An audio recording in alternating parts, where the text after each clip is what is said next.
All right, so that's a good one.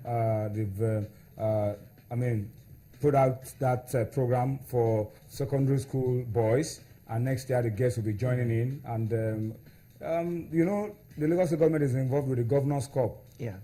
And it's tennis. Nigeria, we hardly make an impact in that competition. But now that secondary school boys are going to be discovered, exposed, and all of that, it could be a way to also begin to prepare them for dominance.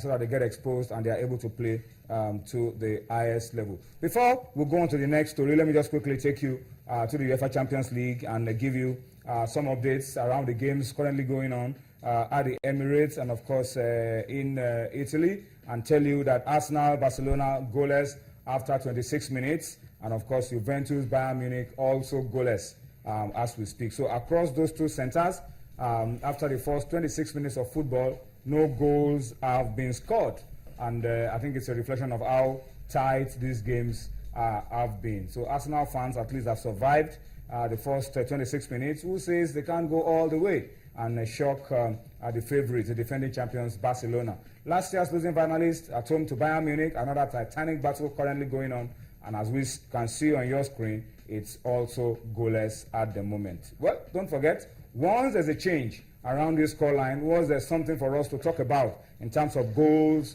or anything across about those games, we will be doing that for you on Sports Tonight this Tuesday. All right, let's go on now and go very quickly to Port Harcourt, the city of Sami Ujia, and this time talk about athletics. Port Harcourt have our camp for athletics, and of course the National Sports Commission and the AFN, that's the Athletics Federation of Nigeria, are beginning preparations for the 2016 Rio Olympics. And the campaign is starting, of course, with the home-based athletes. Brume and others are starting camp in Port Harcourt. Those who have shown that they can have the quality to maybe rub shoulders with some of the best in the world have been called up by the AFN to camp.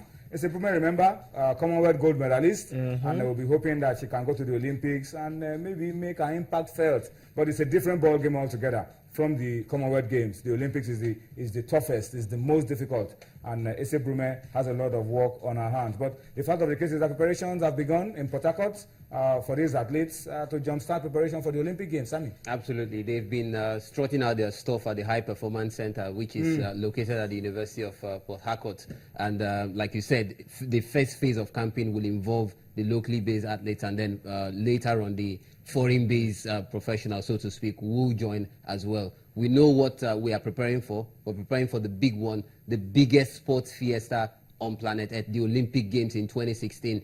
The best athletes all over the world will be there, in Brazil, in Rio de Janeiro, to strut their stuff. So it's a good thing that the athletes have started preparations. The home base have started at the High Performance Center at the University of Port Harcourt, and hopefully when the foreign base come, we will sift and then get the best possible athletes who represent Nigeria at the Olympic Games. The last time around in London in 2012, let's be honest, Nigeria did not really hit the height expected of us. But hopefully this time around, I want to say credit to our foreign coach, so to speak, Angie, who's been doing extremely well. Hopefully, by the time the Olympic Games come up in 2012, we'll get athletes who will do Nigeria proud at the Olympics in Rio de Janeiro. All right, so for those of you asking questions about preparations by Team Nigeria, that's some bit for you. The different associations in their own little ways are beginning to make these preparations. The boxers are in Lagos, they are making preparations. The wrestlers are also going for a championship in Cairo, they are making preparations. The athletes now are in Port Harcourt, the home-based athletes, the ones that have shown that they can have the quality, they can improve, and they can maybe make an impact at the Olympic Games, are also there beginning preparations in Port Harcourt. And we hope that all of these things will just come together for us, so that when we go to Rio later in the year with our football team, who are also getting ready for a friendly game against Brazil, we can go out there and make it count for Nigeria. All right. Still talking about the Olympic Games, the Secretary General of the Nigeria Olympics Committee has been speaking. Tunde Popola has been speaking about preparations for the Rio 2016 Olympic Games, and he says we should do more. I mean, that's the summary of what he's been saying. We need to do more so that we do not have a repeat of what we had 4 years ago in London. We'll pause a little bit, listen to Tunde Popola, and then we'll be back for more on Sports Tonight.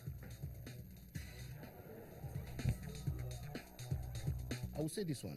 Government provides most, if not all, the funding for sports in this country. And this fund comes out, it has to be with the national budget. Budget for 2016 now. Between me and you, is it already been discussed now? Is it out now? Now, we have to wait for that budget to be passed before we start preparing for 2016 Olympics. Is that what we are saying?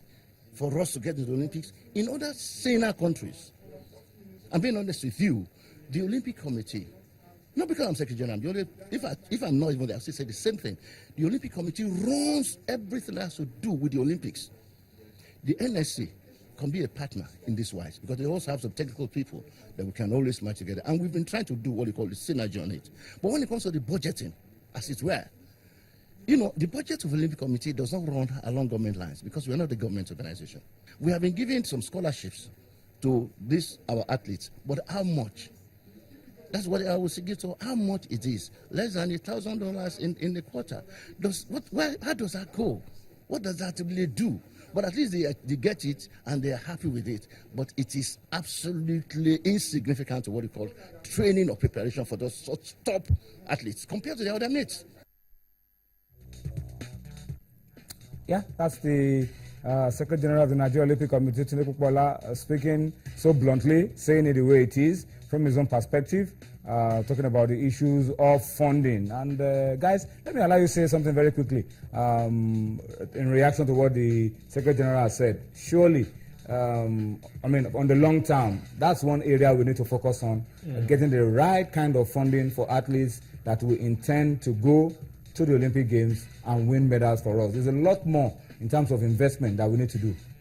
Yeah. Basically, it's you've just said it. It's a lot more investment. It's not something that you just pick up probably 3 months to a major competition as big as the Olympic. Sammy just said it the other time. Is the biggest sport event in the world, and a whole lot of countries in senior societies they prepare 4 years before the Olympic. Immediately after the first Olympic, they're preparing for the next Olympic. So the right kind of funding is needed. Now, when you talk about the right kind of funding, it's not funding, as I said earlier, that comes 3 months or 6 months before then. It has to do with funding in all areas, in all sphere of preparation for these athletes. And I think that's what it's trying to say. And it talks about the fact that there should be partnership between the Nigerian Olympic Committee and, of course, the National Sports Commission, which for me makes sense as well. The Nigerian Olympic Committee is in charge of the Olympics, and of course they will need the right kind of funding as well, and partnership too from the National Sports Commission. So basically he has raised this alarm, and for me I think nothing can be done right now, but then there should be preparation for the next Olympic in 2020, and if we must do well in the next Olympic in 2020, we should try as much as possible to make sure that the right kind of funding and the best preparation in all fronts must be achieved by everybody. Let me come to you, Sammy. What's your perspective on this issue of funding? Because clearly, the funding that he is talking about are the kind of funding that will make an athlete, transform an athlete from a discovered athlete into an exposed athlete, into a world-class athlete. That kind of funding usually, most times, doesn't come from government. It has to come from some other sources outside of government, because government is complaining that we can't provide all these funds alone. So it's got to be strategic. It's got to be private sector driven. I mentioned the last time that Nigeria will be looking to field athletes, not just in the track and field events, but we mentioned football, volleyball, and all that. At the Basketball. Biggest, exactly, at the biggest sporting fiesta in the world, which is the Olympic Games. Now, most of these athletes that the Nigerian athletes will be competing against are athletes who, like you rightly pointed out, don't get funding just from their different federal governments. Some of the endorsements that some of these athletes enjoy are something that will make the eyes water. If we use Usain Bolt as a case study, for instance, I mean, it's something out of this world.